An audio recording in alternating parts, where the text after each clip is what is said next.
Shout out to Glenn Watts, who said I should get a sponsor from Sunkist. Shout out to anyone who works at, I don't know, whoever makes Sunkist. Yeah. I need my glasses to work it out. The Coca-Cola company, please. I don't know. I don't think this is the Coca-Cola company. Solid hair. I think it's the opposition. Ashai. Oh, that's the Ashai. It's a great podcast. You can't actually, mate. Can you read that word there? No. How good's this? No. Yeah, it's I think it's the name of a beer, isn't it? And it's a now drinks company. Oh man, are you asking me, are you? Jeez. All the beer I drink. Yeah, ASAHI.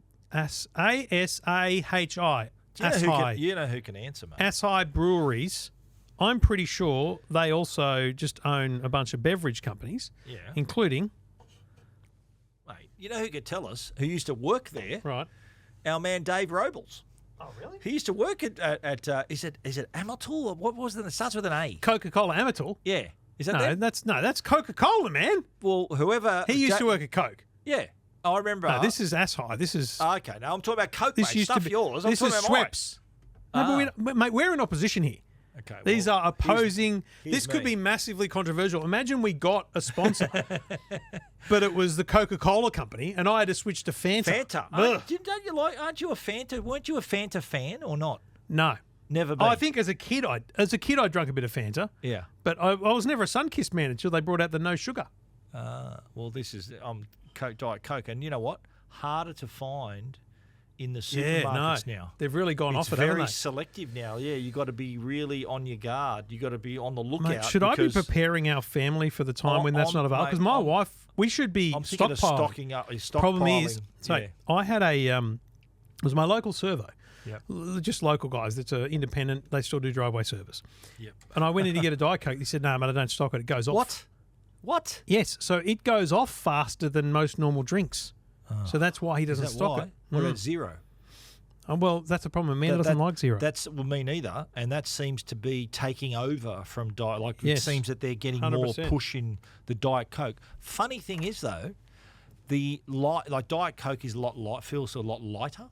Like Coke Zero is meant to replicate. Have you ever? If you're a Diet Coke drinker, you know what I'm talking about. Right? If you're just tuning in for the first time, I'm Trevor Long. This is Stephen Fennick. We're two blokes talking tech. Soft drinks. What happened here?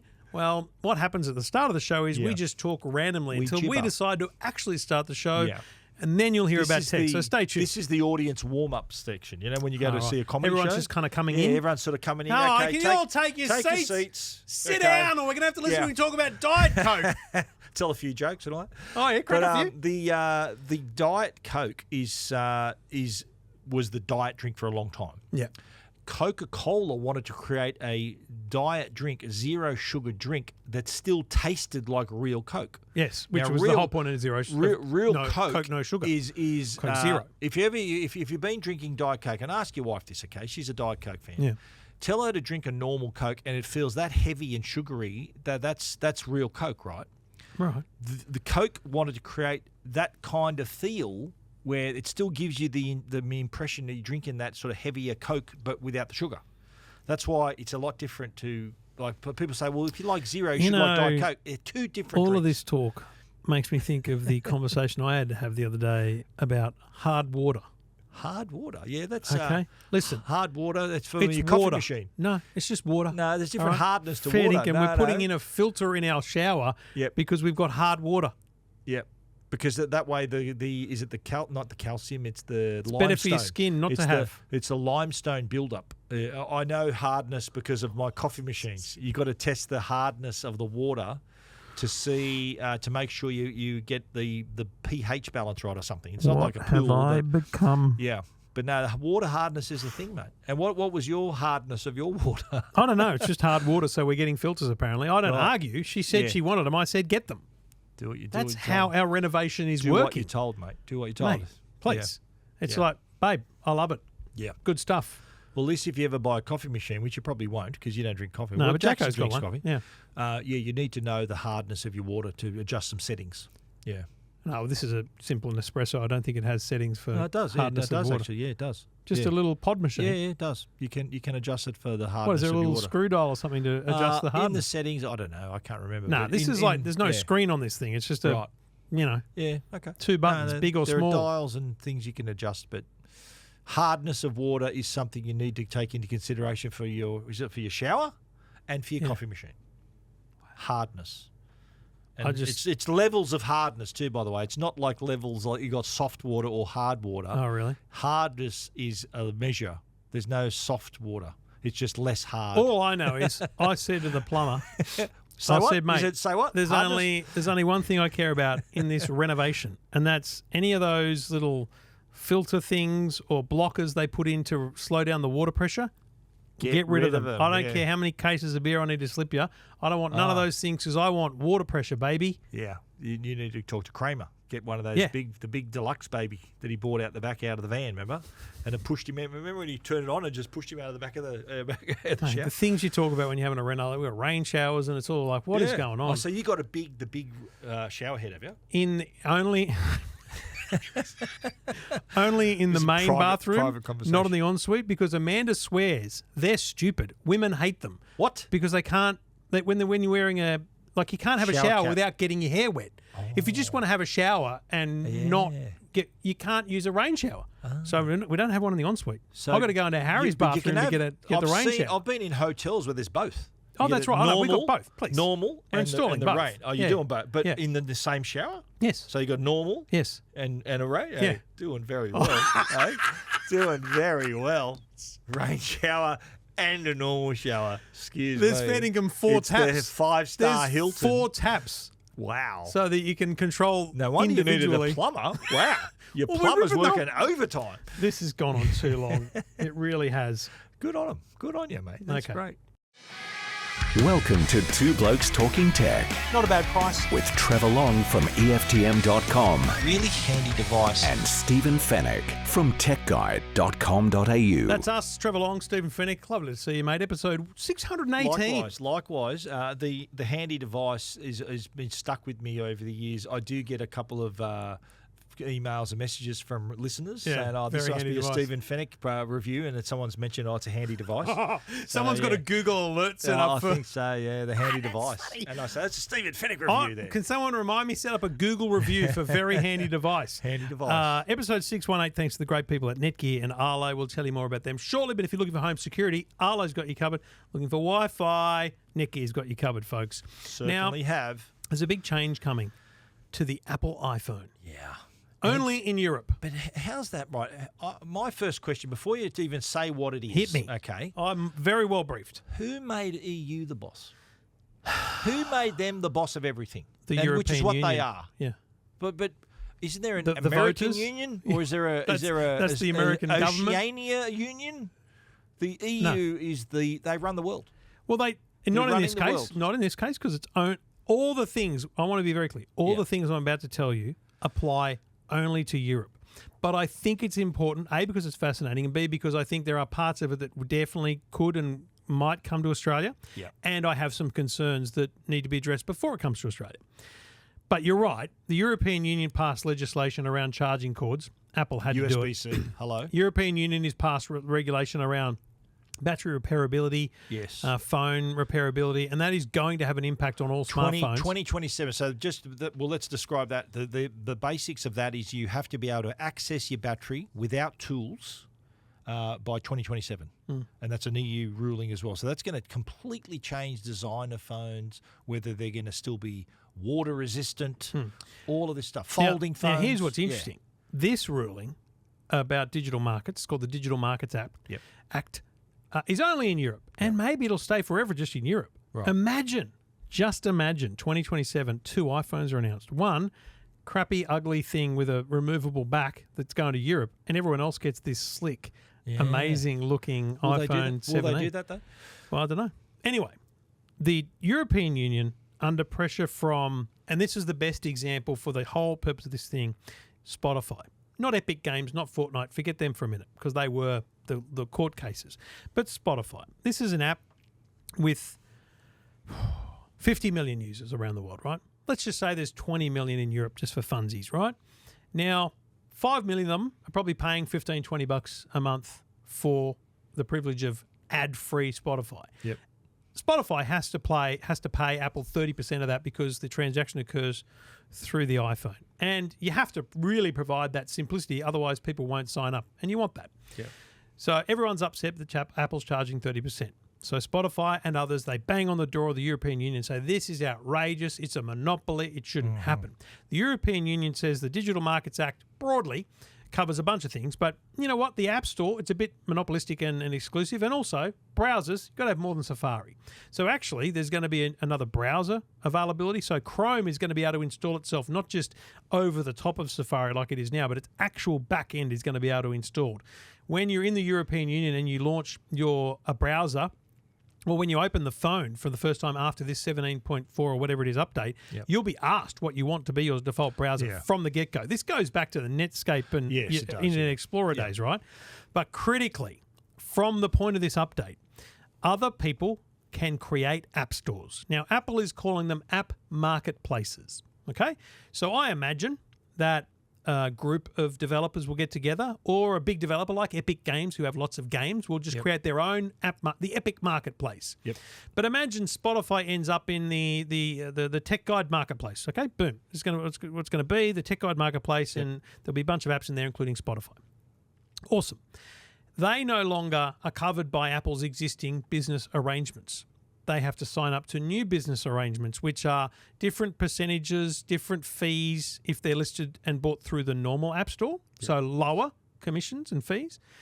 But if your app, this is the absolute kicker, and this is so funny to me, what Apple's done is, if you're Spotify and you have an excessive number of downloads, I think it's a million downloads, you have to then pay 50 euro cents per install per year. So if someone does an app update next year, it's another 50 cents. So every install costs 50 cents. So that 20 million users could cost them 10 million bucks. If they go to the app marketplace. If they build their app marketplace. So they may actually not be better off. Wow. In the app marketplace. Yeah, wow. What I think But that's in the App Store, though, is that still going to be... So App Store would still be 30% of everything? No. So there's a whole new range of commission structures. Yes. If you sign up to this new regime, there's a different level of commission structure. But basically, it's reduced to a point where it looks better on face value. But then, because they also had to open up payment systems. So if you're in the App Store, you can pay 17%, let's say, but you also have to pay 3% now on the credit card transaction. So Apple's going to charge you for the transaction. So Apple's basically gone, look, if you really want this to happen, Apple's argument broadly was, we built the damn thing. Yeah. We support the damn thing. We review the apps. We have people that do this. We have a strong, secure, private system that works. And you have to pay for that.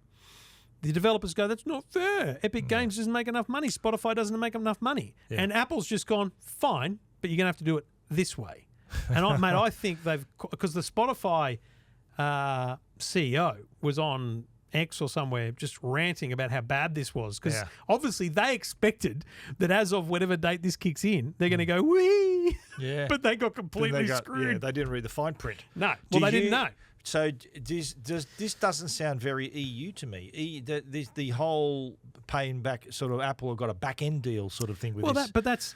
What Apple's done is they've complied with the letter of the law, which is you have to allow these things to happen. You have to allow this, but so there's a lot of technical stuff about it too. Apple is still going to notarize every single app from any marketplace. Yeah. They are still going to review automatically every app from every marketplace, check it for obvious vulnerabilities. Yep.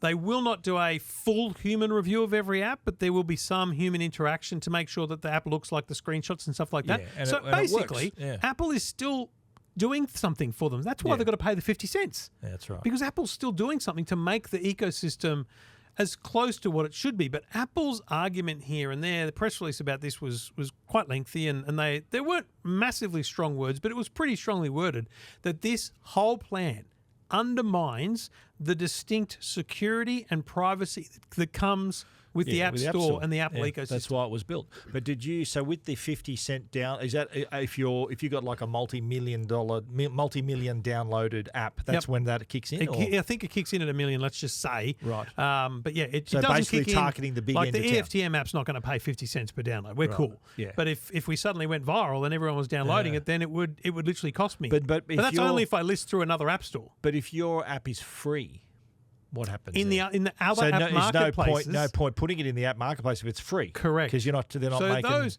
How does Apple make money there then if your app's free? In what, the App Store? Yeah. Well, they don't. They don't. So They love that. They encourage that. They're cool with that. It's a good feature for their customers. And look, there's a bunch of, I guess you'd call it stats and stuff, but in the EU, developers, 88% pay no commission. yeah. 9% pay a 15% commission, which means they're making $1 million or more. Right. Because that's when that $1 million or less. Yeah. That's when you pay the lower commission. And 3%, only 3% of developers pay 30% commission on in-app Because purchases. they're the Spotifys and the Spot on. Facebooks of the world. Well, not Facebook, but companies that Epic Games and other people like that. So in terms of numbers, it's actually not Yeah. a lot of apps, but it's Yeah. it's you're not going to suddenly see a rush of other app stores, right? But what you're going to see is a gaming marketplace, probably, maybe a mapping marketplace, maybe a music marketplace or something like that. And they'll find ways of getting the best value for themselves. But But if you then become too successful, you're paying it at the other end anyway.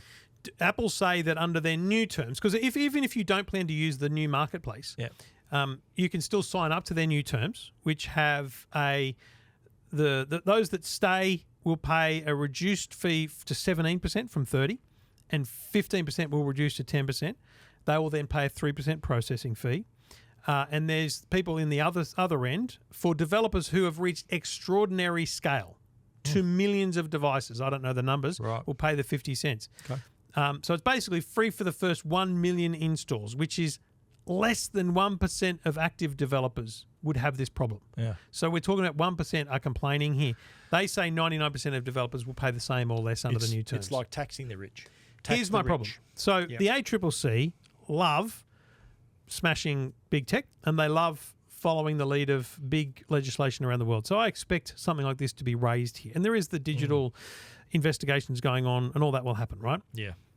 The number one, and Apple talk about their security, their privacy, all this thing. Screen time, not a big thing in your life, massive thing in my life, right? I can restrict, if my son, Harrison, wants to download an app onto his iPad, he has to ask permission. Not, hey, Dad, but just through a little button on the thing, whether I'm in San Francisco or Sydney, I can click yes or no. I can read about the app and understand what it is. Yep. I can then limit that app to certain times of the day, certain hours in the day, bunch of things. Under this change in Europe, if you're a parent in Europe, your kids can download the new marketplace, download apps, and use them outside of the family sharing and and asked to buy regulations basically that exist within iPhone. So without your knowledge, good luck. Yeah. And you can't say there's not going to be pornography in there because Apple doesn't allow that kind of thing. Yeah. But new app marketplaces may not have those level of restrictions. Yeah. So, mate, if this happens in Australia, by the time it happens here, it won't be my problem. No, but it'll be a disgrace. It will be an issue for parents. Yeah, and absolutely. I think that isn't that all you were mentioning before. The reason the App Store from the get-go has been all about safety, privacy, and for the family sharing. Yeah, and huge. doing all those the parental controls that come with that. Yeah. Then why would you want to risk that? The other thing that changed, and this is wild, right? This changed in Europe only, is they've opened up what they call host card emulation, which is the NFC access. They've had to open it up. Yeah. So banks can now create their own digital wallets. The banks can now, in their app, get you to choose theirs to be the default settings. Yep. You can't tell me that the Commonwealth, Westpac and NAB and maybe ANZ haven't been on the phone to the ACCC saying, find those legislations, implement them here because that's what we want. Yeah. That's why, it's a huge thing for Apple. This is a huge thing for Apple to have opened up all these things. Well, because you got to think the impact this would have on their revenue, like their services revenue. The section of services is massive for them, and so these little micro transactions they're getting through the Apple Wallet, and also obviously through the App Store, the commissions. If that goes away, that's going to be a pretty big hole. Yeah, what happens? Everyone else has to pay more. Like the device is going to cost more? Well, that's the whole thing, isn't it? It has to come from somewhere. Yeah.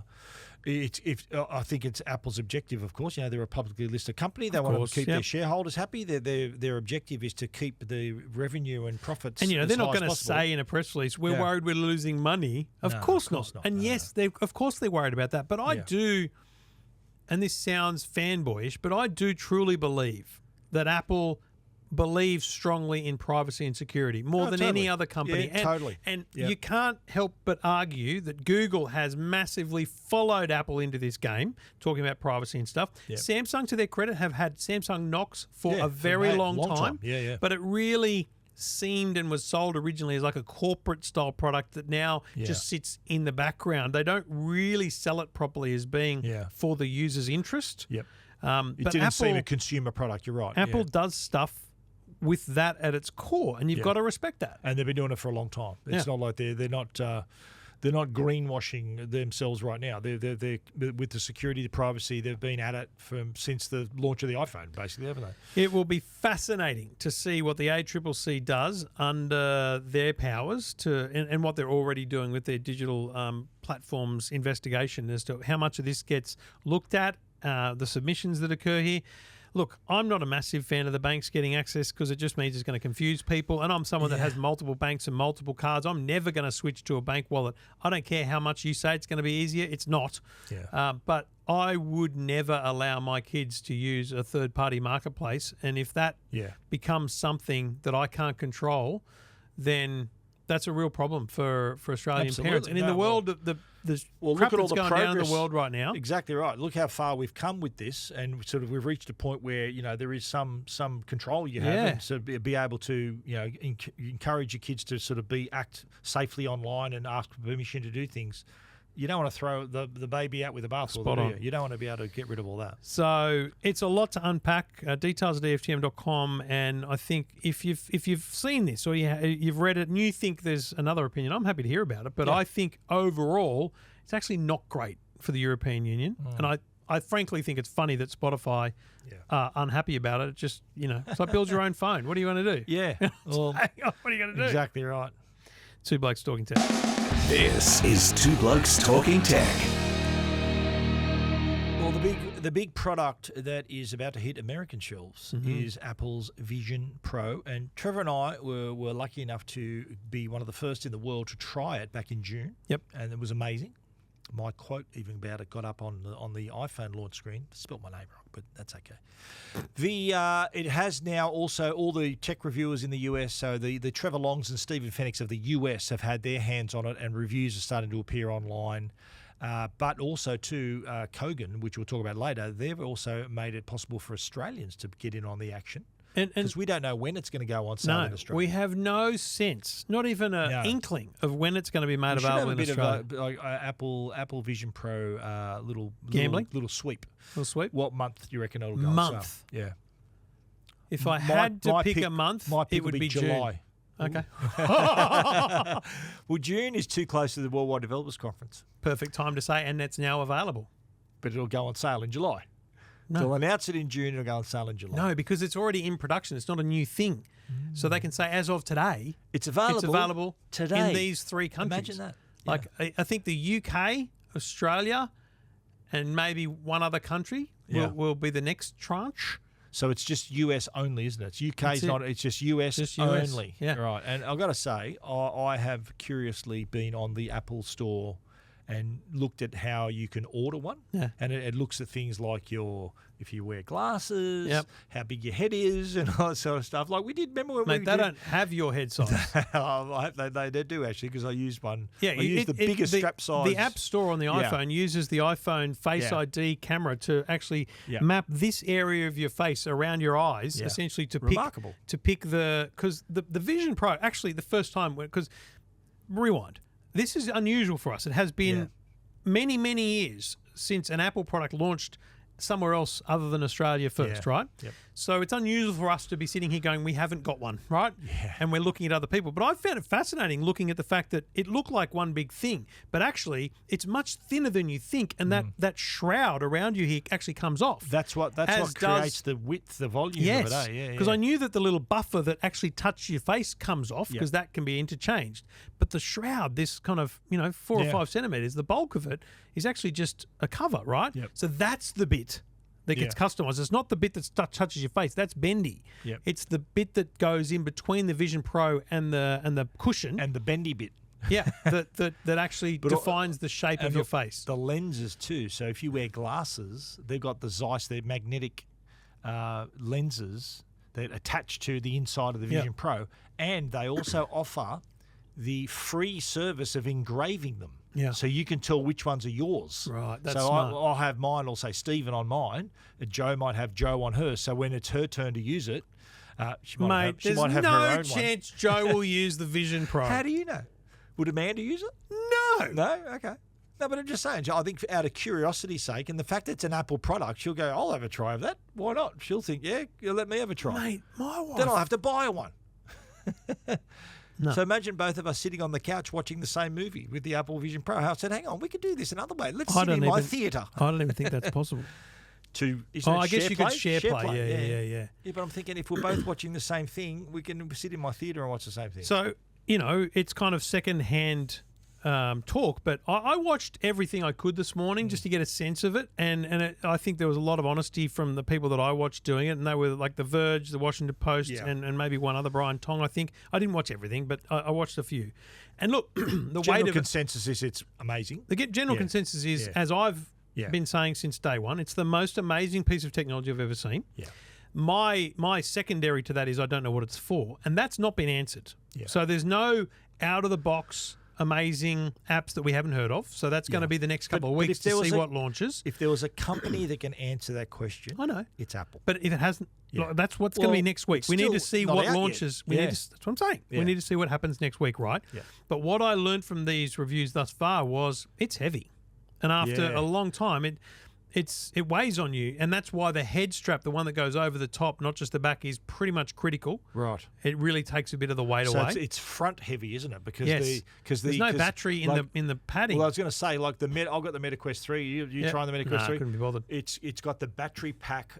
You can get a battery pack to wear it on the back of your head, so it sort of balances out the weight. Yep. And that's pretty good. I was wearing that for a little while. But no, this has a battery which can sit in your pocket. It's got like a cable that can just sit in your lap or in your pocket. Yep. So there's no talk at all of putting one at the back. No. Unless a third party company says, "Oh, here, let's use a battery clip." I don't think that'll even help though. Because it doesn't take the weight distribution away. Yeah, right. It still keeps the same amount of weight in the front. So it's because of all the glass and it's the whole it's a thing computer in the front of your face. It's an M2 processor in there. Yeah. And the idea of it too is like people might say, well, why don't you just lay down and use it? Well, you can't. It's you can do that, but it's not the only thing you do. You're meant to be able to sort of wear it casually around your house, aren't you? Like the videos that we saw about it. Well, the use of it is you can casually walk around with this. I'm sure it was the Washington Post. Apologies if it wasn't. Yeah. But the lady there that reviewed it stood up and did cooking, and it was the best example I've seen yet. 2 pots, like a pasta and a sauce, right? And she created a timer and then moved the timer on top of the sauce and then another timer on top of the pasta. Yeah. And then whenever you look around, those 2 timers stay on top of the bowls. Okay. Like they didn't follow you around. Because they're in augmented reality, right? Yeah, right. That's brilliant. Okay. But I'm not going to cook with a Vision Pro on, mate. That's just stupid. The use of a computer... like using a computer and having a bigger screen, but still using your keyboard and mouse and everything. So using your MacBook and just getting a bigger screen in front of you, brilliant, and having multiple windows and stuff open. Yep. There's my messages. There's my whatever. That seems amazing. Here, I want people to watch the Verge review because it's Nile, isn't it? Top, very good reviewer, editor of the Verge. But here's what I noticed, and this may now bug you when you watch it, but I noticed most of the shots of him that were like, this camera here, looking at me, he was like this. For some reason, it was like he was looking up. And I don't know whether that was because it was more comfortable with the weight or whether it was just the way it by default had centered things with VR. It's kind of centered and you need to recenter sometimes. Okay. But it didn't look comfortable. Right. Like on the computer, he was sitting like this. And I'm thinking, dude, I'd want to be like... So it was just an interesting observation. He was using it as his computer screen. Using his computer screen. Yeah, but he had probably had screens all up here. He did screen recording. It was just a screen right here. But if it was just a screen here, bring it down. Yeah. Like it looked awkward. And it was multiple times I saw it. I'll talk about that because my problem is look at our laptops here, right? Yeah. The angle of view always troubles my neck. Yeah, but I'm talking about here. where it should be, because It your should be computer here. screen, It should be there. your computer screen is the top of the screen is meant to be at eye level. That's the ergonomic, Right. correct HR way to do it. Okay. So your The screen, top of the screen, not the center of the screen. That's correct. Yeah. Top of the screen. If you're in HR and you're setting up desks and things, top of the screen. Yeah, sure. It shouldn't be up there, because that's going to do the same thing to your neck it's as doing gonna- this here. Exactly right. Yeah, wow. And But look- maybe because of the weight of it, it was like a compensation. Bottom line, it confirmed everything we've already known. The people that did, there was a very good, and I respect the fact that they pulled it off. Marquez Nile from Verge and the girl from the Washington Post, the lady from the Washington Post, did a FaceTime call together. So they'll all have it in their own videos, using the persona thing, which they openly mocked as being Look creepy. really creepy and not great. But bottom line but is, you know what? next week's going to determine it, because we need to see what apps come out. How many people buy it? Well, no, Are there forget that. going to be lines out the What front of this? apps? Of course, there'll be queues. Yeah. Fifth Avenue store, where the first place in America in the world you can buy it, will be packed, right? But what apps launch next week for true. it? But didn't they, in those reviews, didn't they show some of the? I didn't see teased anyone. any, or- I saw Brian Tong use the Jig Space app, Aussie company, which looked pretty cool, but I didn't see much when else. you used it and when I used it, I never thought, oh God, this is heavy. Remember, Is it because we weren't using it it long very enough? quick. We were. What was we it? were, 30 minutes? No way. It was 15 max. More than that. 15, 20. It was no, more you're- than that, mate. No, it It wasn't. was more than that. It was also exciting, overwhelming. I don't think we had the. Or we just got very strong necks. I remember it being heavy. No, Really? I said that. I don't recall I that. said that in my review. I said it was heavy. Yeah. I didn't feel it heavy. Maybe I got a stronger Mate, neck, it's- thicker neck than you. Uh, Yeah. I don't I just want to give that. credit to where I saw this thing, but I think it was The Verge again. They showed kitchen scales, or it might have been the Wash Pro. Anyway, it's the weight almost of an iPad Pro 12-inch, Wow. which is heavy, man. Yeah. Now put that on your so head. just try that. Yeah, just stick On the that front to of the your front of head. your face and see how that goes for you. So then we get this email telling us Yep. that Kogan is selling the Apple Vision Pro. Yep. One per customer. And also, too, that's another thing you need to remember. The Vision Pro, like an iPhone, has memory capacities. Yeah. So they're going to sell you a 256 gig, 512 gig, 1 terabyte. And obviously, the more memory you get, the more expensive it is. Now, starting price for the Apple Vision Pro, 256, $6,399. And if you're a Kogan member, you get a $50 discount, which is great. Now Now that is, how does that compare with your calculations? And actually, so I remember saying on the day in Cupertino that this thing was going to cost $6,000 because it's $3,499 over there, right? So if you say $3,499 plus taxes takes you to $3,800, right? Let's just call it $3,800 US. That's the out the door walkout price in the US. Now that in Australian dollars is 5,700. Yeah. Now 5,700 plus GST. And that's the 256 gig one too. This by is the the way. cheapest one. So, there, yeah. Okay, yeah. So let's call it 5,789. So let's again round it up a bit. 5,800. Yep. I'm trying to use a keyboard here. Multiply by 1.1, which is GST, 63.80. That's what Kogan's done. Is they've gone. The price is just. We're going to buy it. That's what they've done. Is they've gone with the price. I don't think Apple will charge $63.80. I think they'll charge $64.99. You reckon? So you reckon Because they've got to ship it, they've got to do cheaper? stuff. I mean, Kogan doesn't know what the price is going to be. Yeah. They've got no idea. So what do you think conservatively the price will be in Australia? $64.99. Do you think it'd be that high? How's our dollar? The dollar's about 66. I just isn't did the it? No, but calculation the dollar's for you. about 66. So I'm just thinking, Mate, $3,800 Yeah. is $57.90 in America. okay, Well, okay, so that's got taxes in it, and I'm adding GST. I was thinking I'm adding Yeah. GST again on top. So Yeah. maybe a correction. We're adding taxes twice. Let's assume that. So let's call it $57.90. Then the best hope is $59.990. The best if hope they can get is it under 6, if $59.990. it's 5,999, that'd be the starting price, wouldn't it? So if you want the Yes. 1 terabyte, you're looking at say $63.99. Easy. Yeah. What would you get? Which one would you get? I would never pay for one. Really?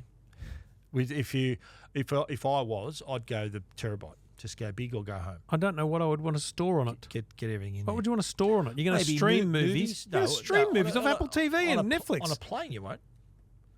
On a plane, Yeah, you're going to you won't. download like 5 movies. That's fine. It'll fit on. Yeah. What do No, you- if you want a bit of room to move. Mate, Anyway, there's we'll no work way it you out. need. Maybe go halfway, 512. Also, the other thing I noticed in the reviews, cameras, horrible Really? for taking photos and videos. Right. But what about the spatial? Remember that you could shoot spatial videos and stuff now? You can do that on your iPhone. I know, This is the but point you can- Nile made, which was, listen, if you've got one of these, you've got one of these. Yeah. Take your photos on here, folks. Like, Yeah. what are you doing? Madness. No, but if I'm thinking not just taking your photos, but enjoying your spatial videos Well, and yeah, photos. that's a that was great use amazing. for it. That That's a was great amazing. use for it, Yeah, no yeah. doubt, 100%. I'm cool with that. Now, do you think, right, that there's going to be, obviously, because it's brand new, there'll be a bit of hysteria about this in the US. Can Apple pull it off where they create this, they can maintain this market and bring it up like with the iPod, right? There were MP3 players before the iPod. Yes. And when iPod came out, it went nuts. Can Apple do that with VR, AR, with the Vision Pro? Mate, we've talked about this before. I can't answer that question until I see even the first week of apps. Right. Because there's a bit of talk that some of the big companies who are already in VR are not building apps for this. Yeah. So it's going to be new and innovative. It's going to be different stuff. The Jig Space thing, by the way, looks amazing because they've got a relationship with the Alpha, well, now the Stake Kick F1 team. They can have the car in front of you, but then you can reach out and pinch parts and take them off. So the wheel comes off, the housing Yeah, comes off, right. so you can look in it. Look, well done. Yep. But I'm not buying it for that. Yeah. The attraction, I think, would be Consumers. for not having to use controllers. Like the Mate. MetaQuest 3's got these two silly little controllers. Everyone I hold. argue with about, because I did I've forgotten about it. I did a TikTok with it was someone's, not an actual app, it was someone's graphical representation of an app. Is that the Formula of the 1 Formula thing? 1 thing, Yeah, right? And I yeah. went, oh my God, this is amazing, right? And having used Vision Pro, I can tell you it would look brilliant because the quality is great and all that kind of stuff. And all these arguments in the comments about, you can already do this kind of thing on Quest. I'm like, mate, you haven't used Vision Pro. I have. Trust me. Quest is good. Yeah. But get rid of the controllers urgently. Yeah. Like I do. Urgently. I love the fact that, do you remember when the Quest 3 came out and Zuckerberg had a bit of a dig at Apple saying, look, why spend thousands when you can get this? Yeah. The quality of the MetaQuest 3 is good, but It's it doesn't compare to the Vision There's Pro. two reasons why the Vision Pro smashes anything Meta has. Firstly, see-through, pass-through quality. The quality of the world around you is it's epic. really good. MetaQuest is not bad, but it's not Way not better in the same on a ballpark Vision as Pro. Vision Pro. And yeah. no controllers. Sorry, Yeah, that's true. a deal breaker Yeah. and that's a game changer. Yeah, I think that's the strength of it. Is it's just going to be really easy just to pick up and use. Yeah. That's going to be the attraction, and whether that converts a user who traditionally wouldn't have been attracted to a product. Like I'll use my wife for the example. My wife wouldn't, if there's controllers and it's too hard. And a lot of, like me, we'd take the trouble. A lot of users who are curious and thinking, this might be something I can use, that would be not having a controller and the ease of use could convert them to think, this is amazing, I want to do it more. Just back on Kogan, not shipping until March. Yeah. So don't think you're getting it next week. And secondly, we don't quite know how they're doing it because if you're buying it from Apple, you've got to do a face scan to determine which faceplate you get. You got to do lens. You got to upload a US. I don't know how they're doing any of it. So probably you won't. You just get the generic, whatever generic fittings there are. You'll just get it without the Zeiss. So they'll assume you don't wear glasses because I looked at the setup or the pre-ordering. Part of it was you can add the Zeiss lenses and the face scan. So I reckon this will be just the generics, and you just hope for the best. I just don't know how Kogan is pulling that off through their Hong Kong distribution. I just don't know. Because these are grey imports, by the way. This is not Kogan getting them from Apple Australia. These are grey imports. Yeah. For a grey product. And a grey import, if you were to buy this, then would Apple honour the warranty? No, you wouldn't be able to take it to the Apple store in Sydney, that's for sure. So, and even after it's released in Australia, you probably couldn't get it either because it's a grey import. No. Apple's pretty good with worldwide warranty. No, they'd be fine. But only after the release in Australia. Yeah, it's a risk is what we're saying. Which could be months away. It's a risk. Wow. Let us know what you think. Two Blokes Talking Tech. This is Two Blokes Talking Tech with Trevor Long and Stephen Fennick. And we do it thanks to the great people at Netgear, netgear.com.au. And like Stephen, I've reviewed the Wi-Fi 7 tri-band router. It's something very different from Netgear. The Nighthawk range is now an upright solution as opposed to the flat solution with big antennas. It works really, really well, gives you good range, but it's certainly not there to replace a mesh network. This is for smaller premises or, your gamer or your business that wants something a little bit more professional. This still has Netgear Armor built in, parental controls built in. I haven't turned them on here in the office because I didn't want to kick Stephen off after his time limit was up. But Armor is a brilliant thing, and you get a 1-year subscription there that tells you all about vulnerabilities on your network when new devices connect to your network. Very good way of doing it. The back end still allows you to do things like quality of service and those kind of things. So the bottom line is, at its price at $14.99, it is a beefy product with 2 10-gigabit LAN ports. It's got all things like link aggregation and port aggregation. So there's a lot of things you can do if you're a tinkerer, if you're a network tinkerer. Future-proof your home with Wi-Fi 7 and 10-gigabit internet capabilities with the Wi-Fi 7 tri-band router from Netgear.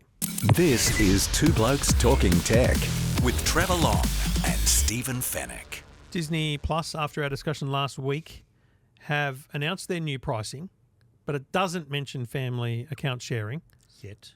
So there's no talk of how much that's going to be if you can do it. I don't Either think that or they're just saying nick off and get your own account. If you're going to punch someone in the face, you give them one punch, let them recover from that, and then punch them again later. I think from a PR perspective, you double punch and then take the hit. No, I don't reckon. I don't think take the hit at all. Interesting. So, but I think that the fact that they've released new pricing is a massive punch in the face. It's huge. It's 100% more than it was when they first launched.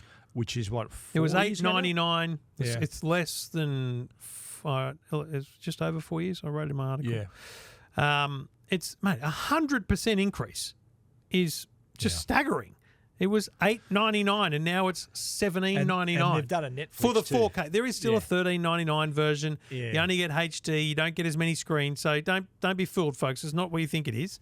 But they've done a Netflix. Just over 3 years. It's not been 4 years yet. Okay. It was November. And like Netflix, if which I reckon 99% of people on Disney Plus has got a 4K TV. Yeah. And 99% of people would want to watch 4K content. The only way to do 4K is the top of the line, four simultaneous streams, like Netflix. Netflix has done the same thing. They're looking at each other's playbook. I'm going to downgrade and see if my kids notice HD. Yeah, maybe. I think obviously you'll notice, right? I will notice. I get that straight away. My wife won't notice. I was just going to say, I bet you Joe doesn't notice. Yeah, but I do. And they look. The content you watch is created in a way that's high quality. Like you want the 4K, you want that resolution, you want to showcase your TV's abilities. Imagine the iPhone went up, doubled in price, in just 4 years. Wouldn't happen, mate. Yeah. Look, you're talking. This is unbelievable. You're talking from $15, $30 or whatever, however we're talking now. But it was $9 when it launched, and now it's $17.99. Yeah, yeah. Well, it was, and that was, I think it launched. Did it launch when they had already signed Fox? Was that already a done deal? No. So it launched, and then they bought 20th Century Fox, and then all this other whole heap of other content. And look, they would argue if they were sitting here, and we don't give them that opportunity. Yeah. They would argue that they have added Stars and Fox and all these things since then. It's more than what you started with. I get that. Yeah. But that doesn't change the fact that the service has gone up in price by double. Yeah. And I don't know how this really sits with people. Most people I see in the comments are just angry about it. It's just, but I bet you any money they all stick with it. Yeah, and as it sits, I think it's Netflix, and then Prime is number 2, Disney number 3. Is that right? I think that's about it. That's sort of about the popularity. Have you worked out if I sign for $139.99 for a year today? Yeah. Do I get the 4K for a year and then it changes? Yeah, you would. Yeah. Sign up for a year, and I think that goes up to $179.99. So you basically get. Is it $17.99 for the top of the line now? Yeah. So if you signed for a year, you get 2 months free. No, but what I'm saying is, you would. You also get it for $4 a month less. I think my subscription just I think it was in late last year, I think mine kicked over. So you're going to get like 5 or 6 months, I've got a few 8 months of cheap jump in 4K. for the year. I don't know, mate. It's tough. I think and I worry that we talk too much about cost of living and inflation and all that stuff. But if you're going to talk inflation, come on, folks. Yeah. 100% in 4 years. See, the thing too, like, do you think that there's much competition between the two of them?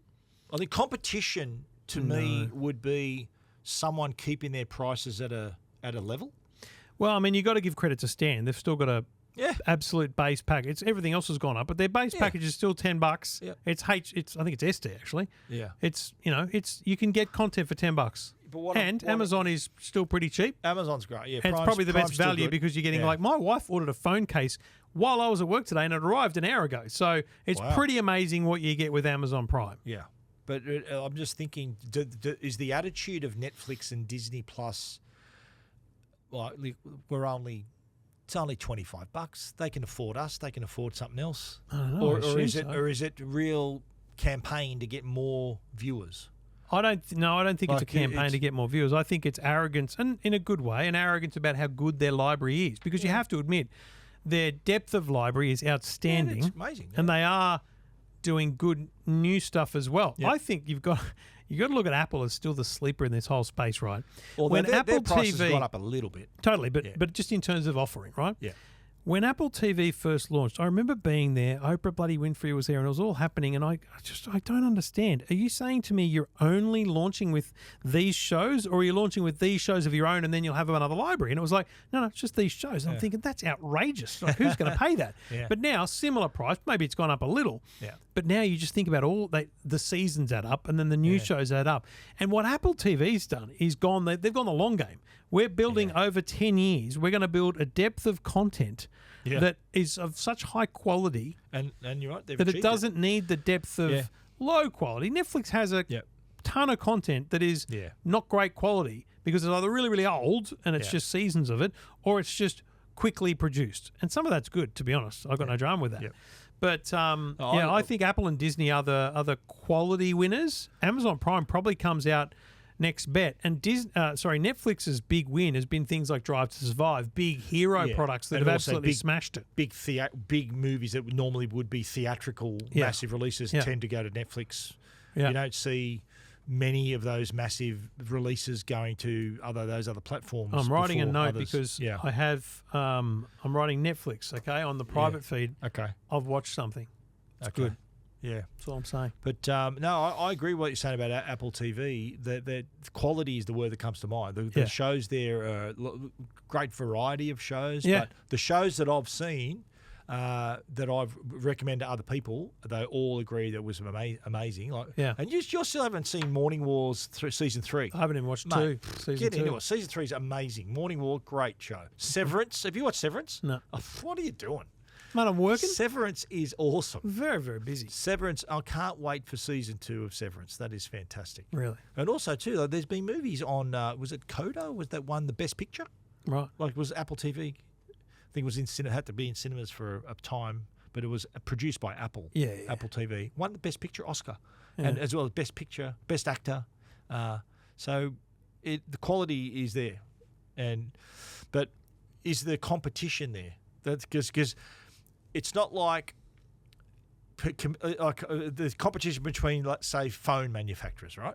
There's Samsung, there's Apple. It's basically the same thing done a different way. Yeah. The competition between Netflix and Disney and those other platforms, the competition is just the mechanism and the price. It's not because there's all different content. It's different stuff you're watching on each platform. So Netflix might say, well, our content is more valuable than Disney Plus's content. Yeah. Disney Plus content they might say, well, our content's way better than any other platform's content. I look at it and I go, when I was a kid, we had only 2 TV networks in Griffith, but even as you got further into time, there was really just there's 3 commercials and 2 government TV broadcasters, and it was a competitive space. It's funny because Perth is a very Channel 7 city. Right. Really? It just is because it was the first network. Right. And also I think the Kerry Stokes ownership of it is a big part of that. But it's very Channel 7 city. The ratings there are just different to everywhere else in the country. And I wonder whether that mentality of, MASH is on channel 10 and this is on that channel back in the day has just swung over to now, watch this on Stan and you watch this on Netflix, and we just got to have them all. Like, I don't feel like people really accept that you don't have to have them all. Yeah. You can actually go 3 months with Netflix, 3 months with Stan, 3 months with Prime, 3 months with Disney. Yeah. And yes, you won't be the first to see it. Yes, you won't see it at the same water cooler time, but you can watch it all in one go then. You could cycle through, I suppose. Yeah, that's true. But who's going to do that, though? Who's going to take the trouble to do that? Well, that's where your Optus SubHub and your Hubble potentially come into play, allowing you to go, I'm going to manage this differently. Yeah, that's not idea. Discounts, just managing it. SubHub, if you get them all, you get a bit of a. But forget the discount. Cut. It's just about managing it and going, I want this month and this next month. That, I think, is the killer app for streaming in the future. And so my other question without notice is this what Hubble's going to do? Is Hubble going to be able to do this for you too? Integrate all of that? I believe so, yeah. Right. I believe Hubble is Optus SubHub on a box. Right. And you're able to sort of chop and change and go in and out your of subscriptions. Account. Yeah. Right. So you pay one price and that gets you all your... You don't pay one price, you pay one bill. Right. That's what I mean. All of your subscriptions. Yeah. Right. Yeah. And you can cut and chop and change easier than having to go to individual things. Yeah, okay. That's the theory. That's the theory. Okay. If they pull it off. But don't you think that from what you said, that'd be attractive to a customer then to have Hubble or a service like that so they can manage it, keep it, cross all of it in one place? I don't want to go deep in the weeds again, but why build a box and a TV when you could just build the app and be the biller, clip the ticket, and let anyone use any TV? Who cares? Yeah. Like, for me, right. Like, if Hubble launches, and we'll know in the next few weeks, but if Hubble launches and I can use it on my Chromecast, my Fetch, because I've just got all the services still logged in, and I just migrate all my billing over, then I'm happy to use Hubble. Yeah. But I don't know why I need the box. Yeah. Because my Google, as I've said before, my Google Chromecast very effectively recommends things from all the different streaming services to me. I suppose you're going to have all the Foxtel channels too, but you can get through that through an app anyway, can't you? Yeah. But also, will Hubble allow you to record as well? No recording at all? No. Why would you record when you got catch up? I don't know. Some people like to record. It's nothing to do with live TV. Yeah. It just happens to have it. Yeah. Yeah. Understand. But interesting, the whole streaming landscape. Tell us what you think. I'd love to hear your thoughts. And has anyone thought, well, stuff this as they reach the point where I'm cutting it off? I'd love to hear from people who cut them off. Yeah, me too, if any. What do you think? This is Two Blokes Talking Tech. Well, the ASUS Zenbook, I reckon, fair to say, one of the hits of CES. Oh, for sure. It was a good sleeper hit. You know, like to be honest, if the transparent TV didn't exist, this would probably be the pick. It'd be up there. And this comes, don't forget, we've had foldable laptops, which offer similar sort of functionality. Do you remember Lenovo had a thing? I'm going to say at IFA 2017 or something, and it was this little thing that had two screens, and you're like, wow, why? I don't know. Yeah, but then we saw and I've actually got the HP Spectre foldable, which is like $9,000. That has you can use like a dual screen laptop. Well, what ASUS has done here is actually kept the screens separate, two screens, but not foldable. There's a hinge there, and allow you then to use it like a normal laptop, so you can have the keyboard can sit on the bottom screen. Use it like you might be on a plane or something. You're cramped for space, or you can take the screen, the Bluetooth keyboard and trackpad off the bottom screen, and then arrange it so you've got a 19.8 inch screen, so you can have the large screen. Or I like this feature where you can have two portrait screens if you want to. Like you might be working on like a document on one or some other data sheet on the other side. I think its best use is the cafe. You're a cafe worker. You're working from a cafe, having coffee at a meeting, whatever. Pull the keyboard off, and you literally just pull it off. Yeah. And then on the back of the laptop is a kickstand, and it just stands up on an angle. So you've got big screen up the top, another exact same screen down the bottom, and you're working dual screen, but your keyboard in front of you, mate. It's such a great thing. It's really innovative, and this is like 4 years in the making or more for ASUS. They've had different iterations. They went, the full screen, and then they went this little half screen, then they went the touchpad. The Duo has been evolved, hasn't it? Yeah.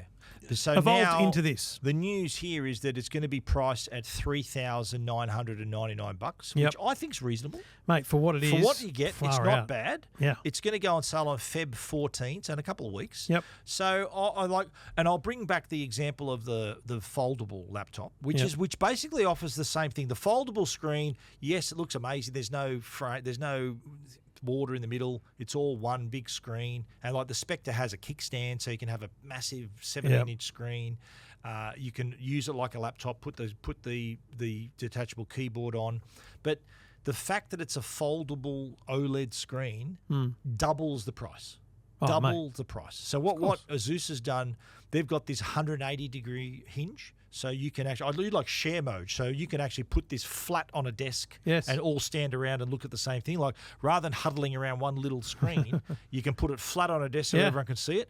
There's even a share mode that allows you, say you and I are talking about something, you have your screen with the document and I have my screen with the same document. We're both looking at the same document the right way around. So good. So many different opportunities here, different modes, and I'm keen. I'm hopefully, and you two are going to get a hold of it in the next few days to give it a full review. The 14-inch screens, 3K resolution, 120 hertz OLED displays as well, and it looks amazing. We saw it at CES. Because the thing is, I imagine it when it was described to me.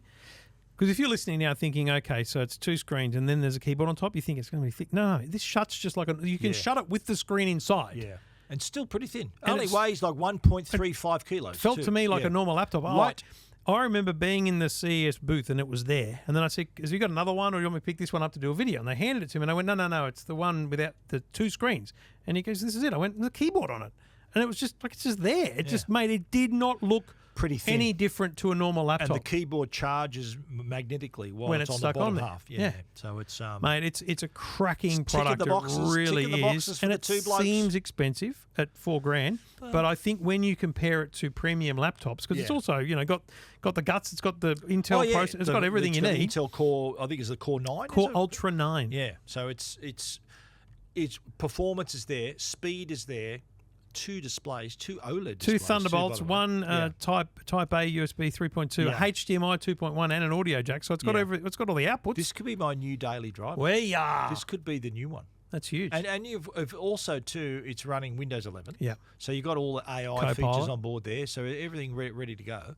I think this could be a real game changer. And I reckon, imitation's the sincerest form of flattery. I reckon there's going to be a lot of flattery from other companies. Yeah. There's going to be others that are going to come forward and say, stand by for a rush of dual screen laptops. Two Blokes Talking Tech. You can read about the ASUS Zenbook Duo at techguide.com.au and EFTM.com.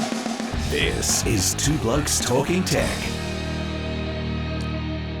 Two Blokes Talking Tech is proudly supported by Arlo. And Arlo Technologies, would you believe, has been recognised for connected home innovation in the 8th annual IoT Breakthrough Awards program. So they've won awards. Award-winning company. Award-winning Arlo. And like at the heart of their offering, though, is the Essential range. The Essential series, the second generation, is the latest iteration of the portfolio of security technology, includes the Essential outdoor camera. So this now includes 2K resolution. So it's better than HD. Very clear, under $200, isn't it? Is that $229, the Essential outdoor camera? I'll take your word for it. But also to the Essential indoor camera as well, with that privacy shield, very important for an indoor camera. So you know at a glance whether that is recording, is on.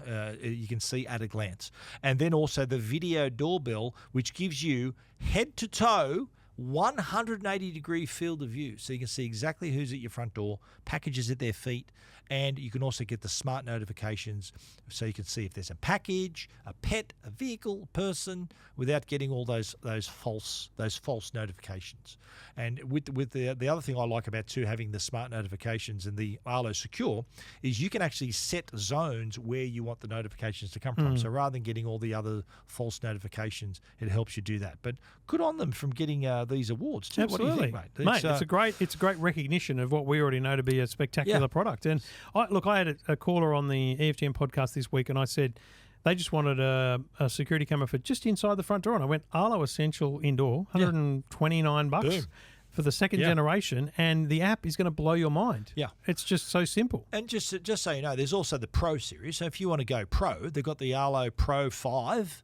They've got also the Ultra 4K cameras as well. So you're not just limited to... The Essential is basically your entry-level cameras, but you do have the Pro, you have the Ultra cameras as well. So there's good, better, best. But if you're coming into this new, fresh, you've never had a security camera before, the Essential range is a great way to onboard to the ecosystem and then build up from there, like we've done. Check it out, arlo.com. Everything about tech you never wanted to know. This is Two Blokes Talking Tech. Well, Stephen, I don't have a pool, but my mother and father-in-law do. Yeah. So I took the APA. APA. AIPER. Is that how you pronounce it? AIPA. AIPA. Not AIPA. Not Apia. AIPA. Yeah, no. AIPA. No, it's AIPA.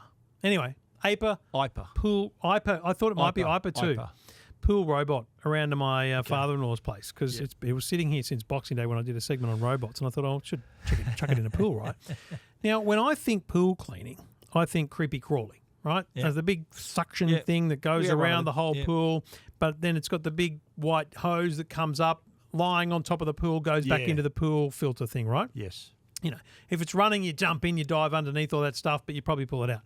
Then I was talking to my father-in-law, and he goes, I just bought this new thing. I don't know what brand it is. I don't want to diss it if I did get it wrong. So he just bought this thing, and it's it's a big bloody unit, and it cost him $4,000.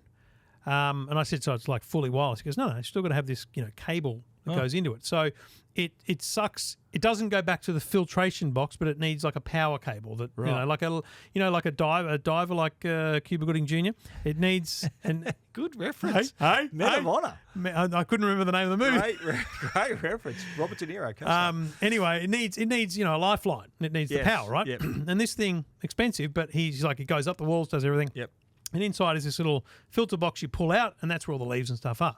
So then I take around this thing called the APA Seagull Pro, and it's tiny comparatively to anything I've seen before and he'd seen before, and it's $1,000, $1,100. It's actually on pre-orders $200 less, but let's just call it $1,000, right? Yeah.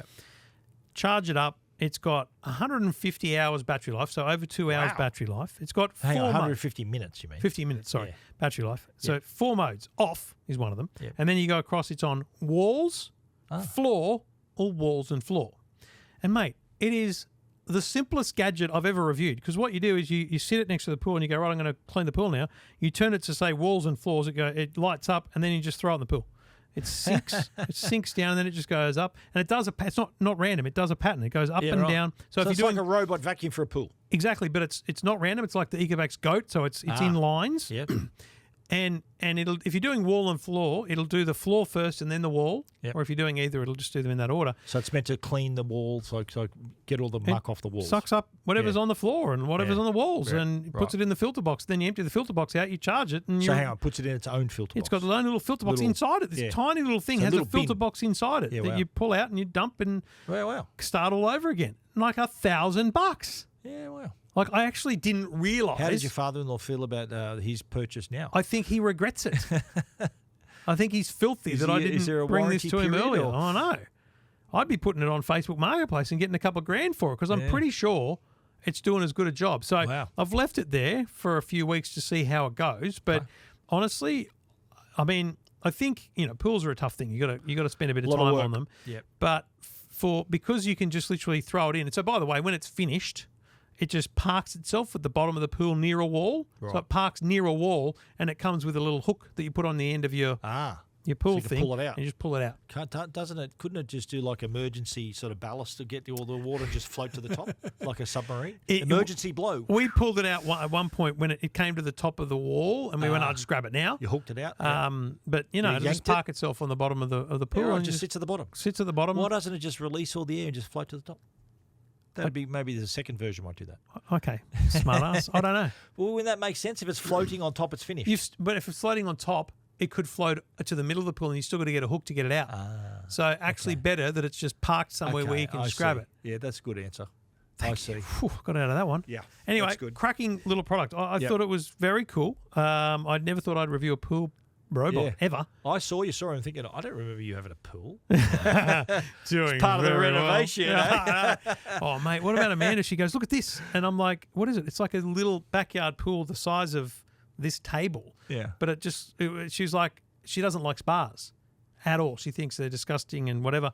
And so Okay. I'm like, you'd be okay with a little pool. I'm like, okay, so now we've got to save up again. That's a spa. No, Little pool. no, So little no pool bubbles. without the bubbles No and the heat. Okay. Because it's the bacteria of a cold- spa that I cold think she spa. doesn't like. Right. But It's just a pool. Heat gets rid of bacteria, mate. I think If she thinks it's if disgusting. Hot, if it's I'm hot, not it sure. gets rid of bacteria. If it's a heated up pool, Oh, mate. cold pool, more bacteria than a heated up spa. Okay, I'm not getting involved. She doesn't want a spa. Okay. Righto. Here, there's no spa. Spa? Spa? No. There you go. Second movie reference in 10 minutes. Let's mate. go. Look what I've created. Ah, unbelievable. Well, I think we should check out on that note.